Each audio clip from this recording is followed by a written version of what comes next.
Secure military equipment that's made in America by Americans.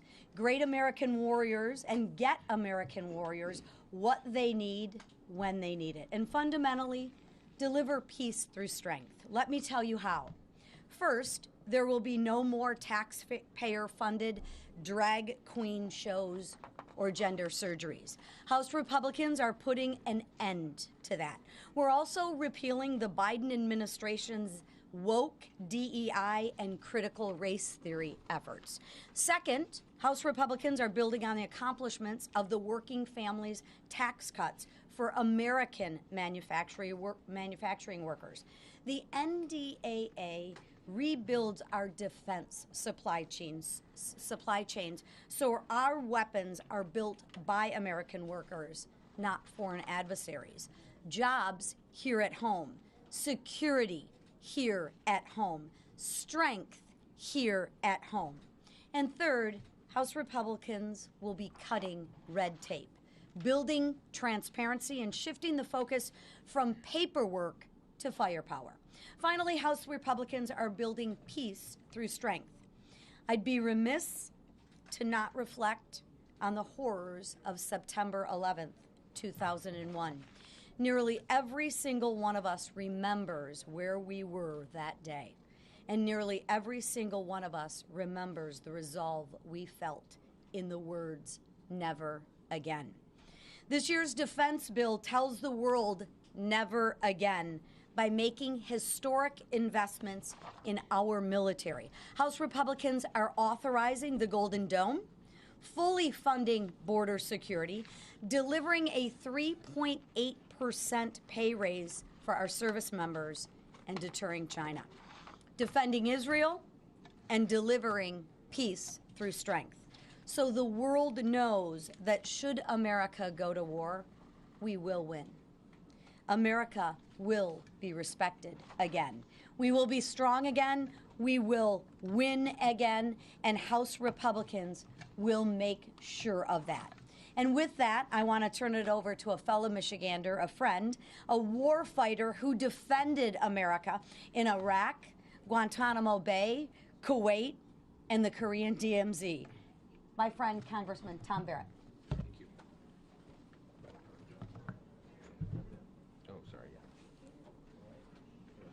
Oh, you don't need the box? Thank you. Thank you, Lisa, and thank you to all of you here and to our leadership team for allowing me to join you for a few moments. I wanted to highlight being back home in my district over the month of August. Like so many other members, all of us were back home working hard, and I can tell you that the American people and the folks in my district that I was connecting with day after day were telling me how excited they are about no taxes on their tips, no taxes on their overtime pay. I went to a road building site where they were laying fresh asphalt down on the road, and the crew there was extremely excited about the overtime work that they're putting in with seasonal labor, and everything else is not going to result in more taxes on their overtime pay. The waitresses and waiters and wait staff and service industry folks were really excited. We had the small business administrator in the district talking about the no taxes on tips for them as well. People are very excited about that. This week we're passing the NDAA. I'm proud and excited that one of my amendments that will really bring together a gap that we have right now with military aircraft and civilian aircraft not being interoperable with their collision avoidance system that I think contributed to the fatal crash here in Washington, D.C. We're going to begin the process of upgrading our military fleet to account for that, and it's something that I've been working hard on and proud to see. And of course, as the chair pointed out, the anniversary of 9/11. I was a young private in South Korea when 9/11 happened, and to be here today as a member of Congress this week passing the NDAA is something that I'm very proud to be working on and want to make sure that we always continue to keep Americans safe. So I'm very thankful to be here. Thank you to the chair for having me, and really appreciate it. Oh, sorry. I got it. Hey, you're good. You're good. When Democrats like Tim Walz rail against common sense law and order policies, they make it abundantly clear that they stand with criminals. Since day one, President Trump has been restoring safety and security to America with his anti-crime, pro-law enforcement actions. Thanks to him, crime in Washington, D.C. is down to historic lows. As of yesterday, there have been over 2,000 arrests made and over 200 illegal guns seized in D.C. since he began this effort. President Trump is showing that it is possible to make America safe again if leaders have the will to do it. But Democrats across America refuse to acknowledge safer streets as a win for the American people. Instead, failed leaders like my state's governor, tough to call him that, rail against President Trump and the Republican Party in an attempt to defend their own dangerous soft-on-crime policies. These soft-on-crime policies don't just defy common sense. They put real lives at risk. The whole world witnessed this when over the weekend a video was released of a 23-year-old woman boarding a train in Charlotte, North Carolina. Moments later, she was dead, stabbed in the throat by a random man sitting behind her who had been arrested and released more than a dozen times prior. Woke judges, DAs, and politicians run and govern on a platform that protects criminals while leaving innocent civilians to bear the consequences. It doesn't have to be this way. President Trump has made it clear that law and order works. Now is the time for the shameless so-called leaders of blue cities and states to take a page out of President Trump's playbook. With that, I turn it over to our great leader, Steve Scalise. Well, thank you, Wep. And this is another busy week in the Republican majority House where we're going to continue to do the people's work. It's so important that we get the National Defense Authorization Act passed, where we come together and debate the priorities of our nation's defense. And if you look at this bill, and I think Tom did a great job of talking about some of those important reforms that are in the bill, some of the important priorities, we're giving a pay raise to our troops, our men and women in uniform, to continue to address something that Chairman Rogers has been focused on for a long time, and that is to increase morale and to focus on making sure we're taking care of our men and women who take care and defend our freedoms here and abroad. We're going to continue to allow President Trump to have the tools that he needs to show peace through strength around the globe, as he's doing. The only reason he's been able to get so many peace accords with other countries is because he has the military might to back it up. You don't ever want to have to use it, but if you don't have it, the bad guys around the world see that weakness, and they've exploited it in the past. When we've had weak leaders, like we did the previous administration, the bad guys around the world took advantage of that. It doesn't just hurt America, it hurts our friends and our allies all around the world. So it's critical that we refocus our military on its main mission. And part of that refocusing means getting rid of a lot of the wokeness in the military that used to be there. And this bill continues to advance those efforts. Something else you're going to see here in the House tomorrow, the Oversight Committee is going to be taking up all the D.C. crime bills. We've talked about this in the past. You've seen it. You can walk around the city, and it's actually safer today because of President Trump's action, bringing in National Guard troops. But we've seen and identified many flaws with D.C. ordinances. You know, when people complain about the revolving door of crime, why is it that some young kid can come and commit a carjacking at gunpoint and walk free the next day? It's because that's what the ordinances in D.C. allow.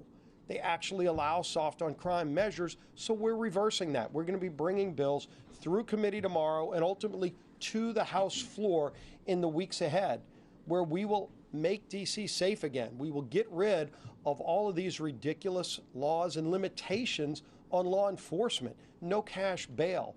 Right now, if you're under 25, you can be treated as a 14-year-old if you commit a violent crime. Crimes at gunpoint, you can walk free the next day if you're under 25 years old, which, by the way, are the ages of most of the violent criminals here in D.C. And so you wonder why there's a revolving door. We as House Republicans are going to address it. I call on every Democrat to join with us and give up their defund the police, soft on crime mantra. We'll see if they finally listen to what the voters of this country want. I'm not holding my breath. Luckily, we're going to do it on our own if they're not going to join with us, but we're going to show the American people that we're not going to sit idly by. And you see President Trump talking about making other cities safe.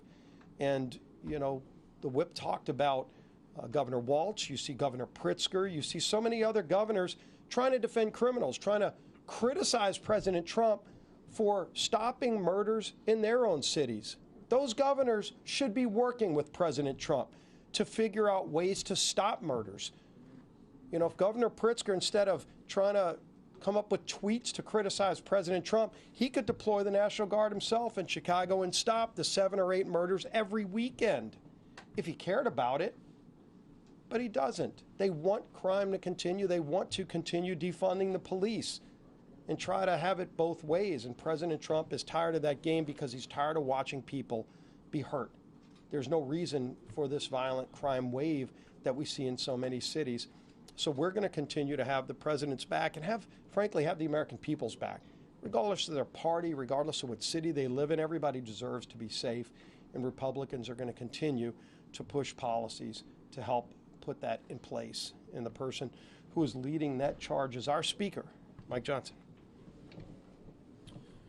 Thank you, Mr. Leader. Can I ask a point of personal privilege? Are we in charge of the lights here? Is this an NRCC thing? Can we turn those down seriously? Whichever staff member can dim the lights, you get a gold star today. I love you so much. Sir, we've got to have a lot of light because there are quite a few of you at the podium. All right. Okay. All right. No mercy. No mercy. They're wearing me down. I feel like I'm under interrogation here. Okay. Yes. All right. I'll respect that. But we're going to change it next time. I'm giving you a heads up. All right. Look, we would be in a good mood because everybody's back for our first political conference after the August recess here at the NRCC. And our members are spread out, fanned out around the country, selling the merits of what we've done, sharing with people, educating the public about all the extraordinary things that we've got in our legislation, the One Big Beautiful Bill, the Working Families Tax Cut. We could call it a lot of things. We could call it the American Energy Dominance Bill, the Secure Our Borders Permanently Bill, on and on. But it's so well received. And you all have seen the polling. Every individual provision is wildly popular. The people know, and they're beginning to experience and feel what we've done for them, and we're excited about that. But our spirits are dampened a little bit this morning because of all the discussion about the crime, and it's not something that we can overlook. It's not something we should overlook. Whip Emmer specifically was talking about this just unspeakable tragedy. This 23-year-old Ukrainian refugee was brutally murdered in cold blood on a train in Charlotte, North Carolina. Her name is Irina Zarutska, and she was on the way home from her job at a pizzeria where she worked. She was stabbed repeatedly by a career criminal with a rap sheet a mile long. It's infuriating, it's heartbreaking, it gives you a feeling in the pit of your stomach. This young lady, Irina, survived Ukraine. She fled amid the deadliest land war in Europe since World War II. She fled to the safety, or so she thought, of the United States, just to have her life senselessly ended by someone who should have never been allowed to walk freely. This individual, DeCarlos Brown is his name, was arrested and released 14 times. Yeah, more than a dozen, 14 times. We don't have to live like this. President Trump is proving that every single day in our nation's capital. And the Leader Scalise was talking about that. Since cracking down on violent crime in the district, roughly 1,700 arrests have been made. Now, you may say that's a small portion of the population. It's just a small fraction, in fact. But somehow the city feels and is much safer. Everybody needs to think about why that is. The Trump administration and local law enforcement know that it's always in every city relatively a select few individuals who are committing most of the crimes. And that's been true in D.C. as well. They're enabled by these soft on crime policies that were discussed here, and even softer prosecutors and prosecutions. And criminals have relentlessly abused the public and the public spaces. We just want to say this loud and clear, and we're demonstrating it. This is not just talk, this is action. Republicans are in charge, and when Republicans are in charge, those days are over. The days of allowing soft on crime, we're not going to do it. Now, here's what is stunning to me. If you only read the New York Times, the Washington Post, or most of the other mainstream outlets, you don't know anything about Irina's heartbreaking story. For some reason, many national news outlets have refused to cover it. It's social media that has amplified the story and made everyone pay attention to it. And Axios shamelessly reported that this was, quote, fuel for the MAGA messaging battle, as if it's some sort of contrived problem. Watch the video for yourself. It's a tragedy. It's a completely avoidable tragedy that deserves the nation's attention. For now, all we can do is pray for the family the Zarutska family and continue our calls for the swift application of justice. Let's talk about some issues of the week. The NDAA, the House is going to take up and pass the FY26 National Defense Authorization Act. I want to thank Chairman Mike Rogers and all the House Armed Services Committee for their diligent work on the legislation. We are providing for the common defense, and as we know, that's one of our most basic governing duties here in Congress, and on this side of the aisle, we take it very seriously. The sad fact is that 4 years under President Biden left our military's readiness in a very troubled state. Thankfully, President Trump has reinstituted the doctrine of peace through strength, and that will maintain America's dominance in a very dangerous world. This year's NDAA lays out policies to defend our nation. It supports our brave service members, and it safeguards the country from threats abroad. It also codifies a number of President Trump's executive orders related to national defense. There's 17 of them in the bill. Here's a couple of examples. It codifies executive orders to end radical and wasteful government DEI programs, reinvigorate the nuclear industrial base, unleash American drone dominance, secure American borders, end CRT in our military schools, and reform the federal hiring process and restore merit to government service, among many others. The safety and security of the American people, our homeland, and our troops abroad is our utmost priority, and this must-pass legislation delivers on every front. Speaking of foreign affairs, bless you, it's more important than ever that America maintains a posture of strength because others in the West are flirting with surrender. This week, international leaders will convene at the UN General Assembly in New York, and we'll be watching if close allies like France and Canada and the UK move ahead with plans to recognize a Palestinian state.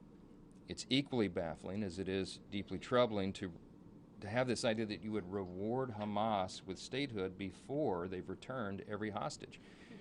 What message does that send to would-be terrorists and tyrants around the world? If you rape and murder and abduct innocent civilians and then cause enough suffering among your own people, then the free world will somehow reward you with international legitimacy? We can't do that. And I can tell you that President Trump and Republicans in Congress have been very clear that rewarding the carnage that took place on October 7th is a non-starter. It's unacceptable. With regard to government funding, very quickly, and then we'll take questions, House Republicans continue to work through regular order to fund the government for FY26, for the next fiscal year. We're working closely with the White House and the Senate to ensure we meet our deadlines, and Chairman Cole, Tom Cole of the Appropriators, continues to diligently work towards getting all 12 bills out of committee. And they're almost done with that. And as we get closer to the funding deadline, though, we recognize the shutdown chatter from the left is growing louder. Some of these people seem to enjoy this. It seems Democrats may take the path of maximum resistance and try to shut the government down. It's not surprising because they're struggling, because they don't really have a message or a leader, or their party registration is falling, their approval ratings are in the low 20s, and they're about to elect a Marxist to be the mayor of New York City. They are desperately searching for a solution, and some in the party apparently think a government shutdown would be some sort of political advantage to them. It'd be what we all know is dangerous and harmful to millions of Americans, and that is not the answer. So I'm going to say this again, and I'm saying it in good faith. I've shared this with the Democrat leader in the House and other colleagues. If Democrats are willing to work with us, we have our sleeves rolled up, and we want to do this in good faith. We just have to think responsibly how to spend less money than we did last year. And if they're willing to do that, and it's incumbent upon all of us to do it with the high national debt, we're open to that. But the ultimate question of whether there's going to be a government shutdown at the end of the month is going to be up to congressional Democrats, and that's just the way it is. So take a few questions. Let me just get this Yeah. On government funding, Mr. Cole saying maybe it's a 3-bill minibus attached to a CR. Has that got your endorsement? Is that the plan right now? You're talking what Leader Thune said? Yeah. Mr. Cole was just saying he's going to maybe try to do a 3-bill minibus attached to a Well, CR. so the idea is that what we're really advocating for is an actual old-school conference, the way this is supposed to work between the House and Senate, and the way that would, we have the MILCON VA bill, that Military Construction Veterans Affairs bill, that we're most interested in getting to a conference. In the Senate, they paired it with 2 other bills. So what is being referred to, I think, is that if we are able to get that conference going, then you would have 3 bills there, which means you would have a broad cross-section of the conference represented there, because the Cardinals, or the subcommittee chairs of each of those subcommittees that deal with those 3 individual bills, would be represented, as would be all the members of each of those subcommittees in appropriations. So you'd have a cross-section of everybody there, a good representation of the country, a good and I think vigorous debate between the House and Senate, and that is how the process is supposed to work. I mean, that is small d democracy at its best. So we're big advocates of that. We have not done, as you all know, and you hear me lament all the time, we've not done the appropriations process the way it is legally supposed to work in a long, long time around here, and we're trying to force the body back to that. And if we can get to a conference committee, that's a first next important step in returning to that. So that's what we're advocating for. We'll keep going. Third row, yes, ma'am.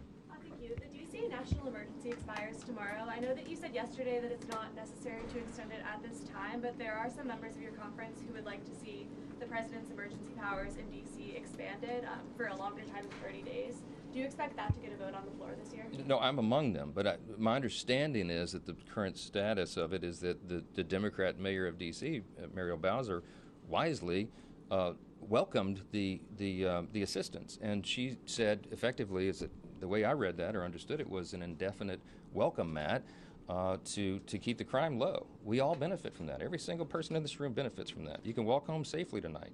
We couldn't have told you that several weeks ago. So no one's calling on Congress yet to act on that. And I think if you have an agreement, my understanding is an agreement between the White House and the local leadership, then I'm not sure Congress has any necessity to do anything. So we'll see how that plays out. Yes, sir. Mr. Johnson, one question for you specifically, and then one for anyone who'd like to take it. You were just talking about Muriel Bowser, who went from opposing Trump on crime to now welcoming the National Guard indefinitely. And you were talking about Charlotte. The mayor there said you can't incarcerate your way out of this problem, even though this person was incarcerated 14 times. I'm curious if you have a number or a thought on how many Americans and refugees will need to be murdered before Democrats want to perhaps work with President Trump. And then my second question for anyone, as we were all driving in, walking in here, Israel struck Qatar to take out Hamas leadership. I'm curious if any of you think that whoever survives there should be evicted from Qatar. I don't know anything about that development. That's news to me. I've been a little busy the last couple hours, but we'll have to see how that plays out. I mean, look. I was in Israel myself a few weeks ago in early August. It's a very dangerous time there, and they have enemies encamped around them, and they're trying to bring that to a peace as well.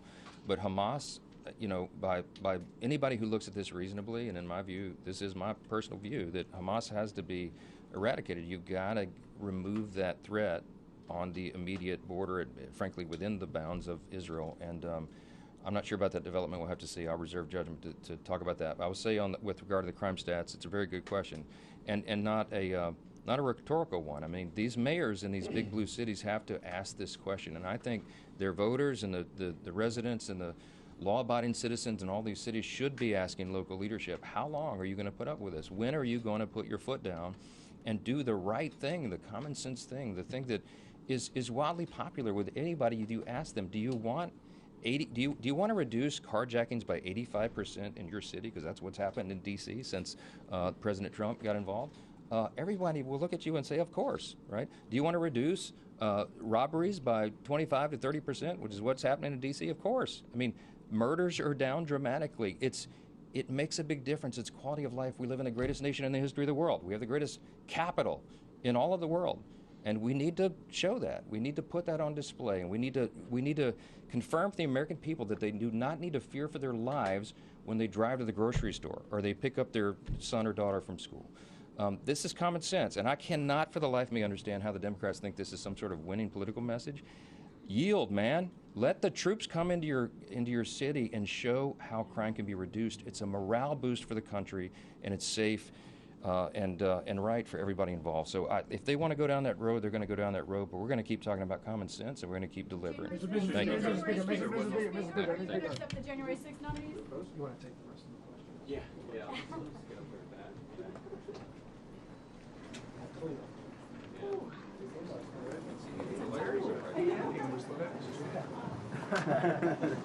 I'm glad.